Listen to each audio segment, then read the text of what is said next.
And welcome back to the channel, everyone. I am your host, as always, LitecoinLeader. So there's lots going on today. It's Wednesday. I just wanted to share touch on a couple major stories today. And just obviously it's Wednesday. That's usually my ride-along day. It's my day to run around town and get some things done. I rode around town yesterday, shot some videos, and man, was it hot. So August dog days, that's what they call them, and you should understand why. So again, it's gonna be pushing 90 degrees here. It's hot everywhere. That's the nature of August. So part of climate change. Anyway, two major stories I want to touch on: Solana and Michael Saylor. So let's dig right into it. First off, Solana. If you didn't hear about it, about 9 o'clock Eastern last night, the news broke. At least that's when I became aware of it.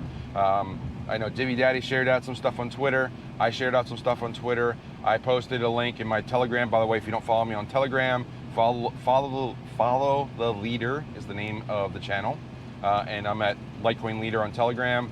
The description, the link to join is it's in the description below. You just use the link to join the Telegram. It's free.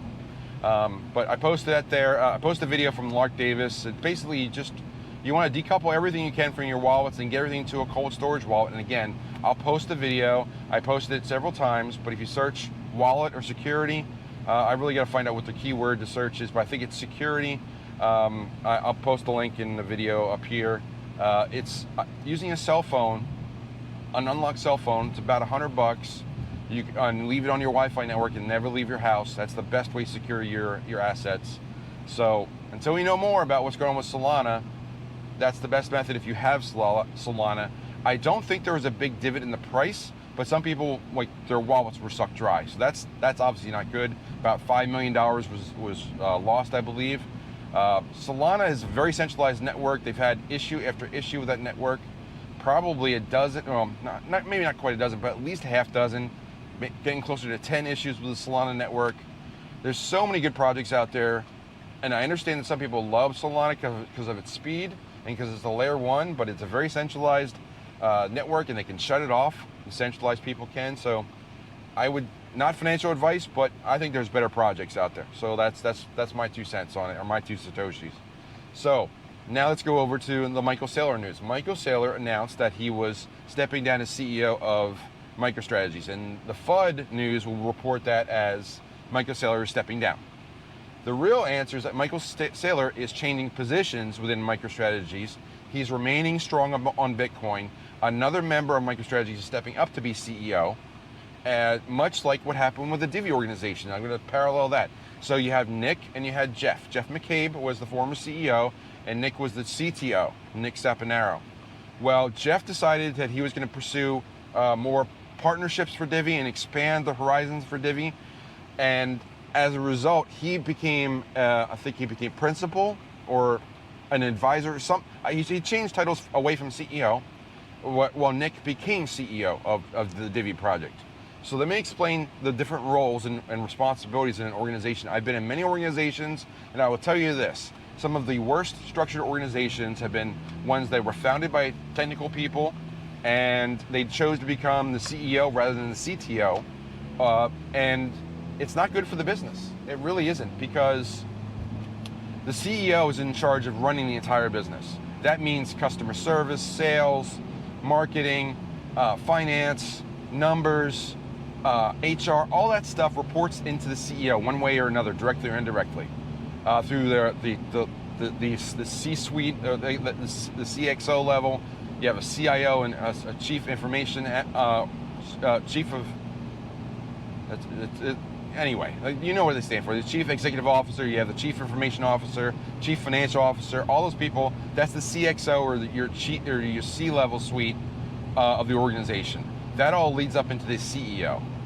If you have a technical person as the CEO, inevitably they become more of a CTO, because that's what they are, chief technical officer, because they're fascinated by the technology, and they love the engineering aspect of it. They want to see new tech. They want to keep pushing the envelope. They may lose vision of the business aspect of running a good organization, and that typically happens. I've been in many organizations where that has happened. It never usually ends well when you have a CTO playing the role of a CEO. Normally that happens when a founder is a former engineer or visionary, whatever, and it doesn't go well. You need to have, it's happened throughout various organizations. You've seen even Steve Jobs had a tough transition, going from one of the founders of Apple to becoming the CEO, and eventually they brought in a different CEO and pushed him out, and they brought him back in. It got pretty messy there, but it happens in many, many organizations. So, bring it back to MicroStrategies. So, or first Divi. So it was Jeff as CEO. He wanted to be more of the visionary, so he stepped out as CEO and running the day-to-day, and Nick stepped up and did that in addition to what he did as CTO. That was a good transition, but some people viewed that as a bad step for Divi. It is usually not. It's actually a sign of a strong organization if the leadership says, I'm not the right person to run the entire business, but I'm good as the visionary for the business or the scope of the big picture, or just to be the CTO. But that's a tough one because then they have to report into that new CEO. So normally, if there's a board of directors in a public company, the board may create a fight through the technologist that is the CEO and try to replace them. That never goes well.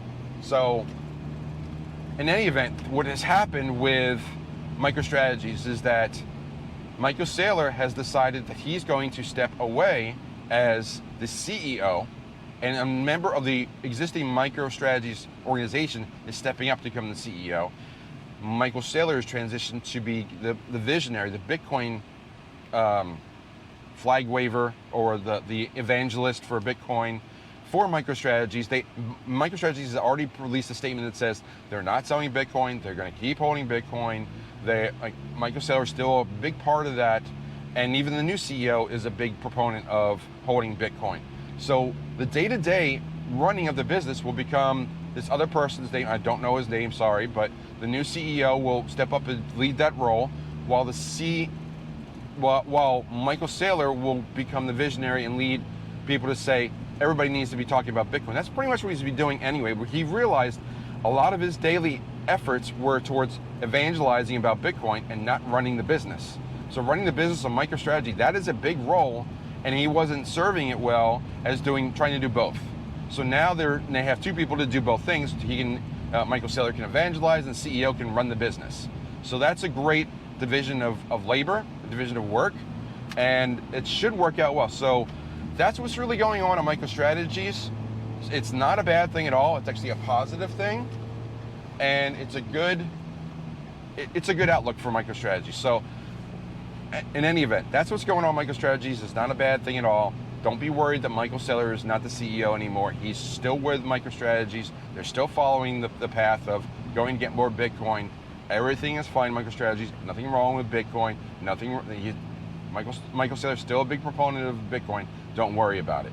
So that's the two major stories that are out there. There'll be lots more talked about. We have an AMA tonight. Hope we see you there.